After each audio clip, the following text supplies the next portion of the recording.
Welcome to our explainer. Today, we're going to break down the core arguments of a really provocative book, one that challenges our deepest ideas about family, evolution, and, well, society itself.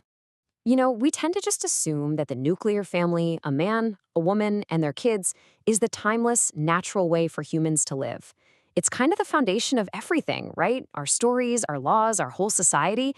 But what if that core assumption is just completely wrong?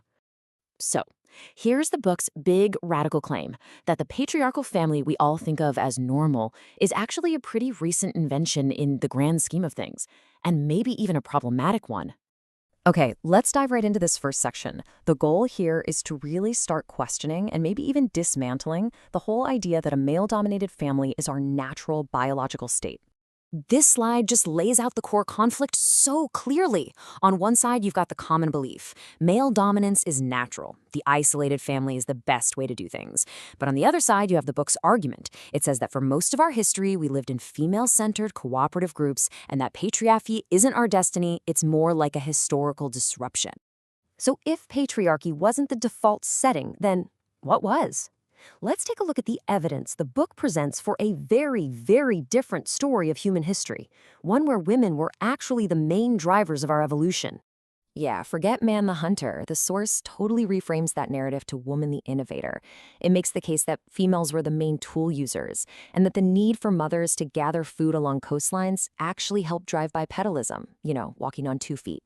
It also points to something called the grandmother hypothesis, which is this idea that grandmothers were absolutely crucial for passing down culture and just making sure their grandkids survive.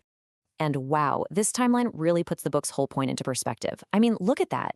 For millions of years, the norm was these egalitarian foraging groups, the agricultural revolution, and everything that came with it, like property, inheritance, and patriarchy. It's just a tiny, tiny sliver at the very, very end of our history. So if patriarchy isn't our destiny, what's the alternative? While the book suggests we look to our closest living relatives, the great apes, for some clues. And it turns out they offer two very different models for how to run a society. The contrast here is just fascinating. On one hand, you've got chimpanzees, a violent, male-dominated society where status is all about aggression. But then you have bonobos, and they're just as closely related to us. In their world, strong female coalitions run the show. They keep the peace and contain male aggression. For them, status comes from cooperation. Now, in case you're thinking this is all just hardwired biology, the book points to Robert Sapolsky's famous baboon study. He watched this super aggressive male-dominated troop completely transform after its alpha males died. The females and the more easygoing males built a whole new peaceful culture that was then passed down for generations. So the crucial point is, these social patterns can change. They're cultural, not just fixed in our DNA. Okay, so how does all of this come together into something practical for today? The book takes all this evidence from our evolutionary past, from our primate cousins, and asks a really interesting question. Could we actually design a family structure that's better suited to our cooperative nature? And this leads us to the book's central proposal, something it calls the Bonobo Marriage. The idea is a family structure made up of 2 women and 1 man, where the real core of the family is the partnership between the 2 women. The whole point is to rebuild that female coalition dynamic right in the heart of the home. Now, the book claims this model offers some pretty direct solutions to the common problems we see in isolated nuclear families. By putting the female partnership at the center, it aims to fix power imbalances, it helps share all that domestic and emotional labor, it provides built-in cooperative childcare, and it creates a system that guards the family against what the author calls the performance of male incompetence. But, and this is a really big but, the author is super clear that this isn't some kind of utopian fix for everything. They know there are huge, real-world challenges, social judgment, legal nightmares, and honestly, the privilege you need to even try a lifestyle like this.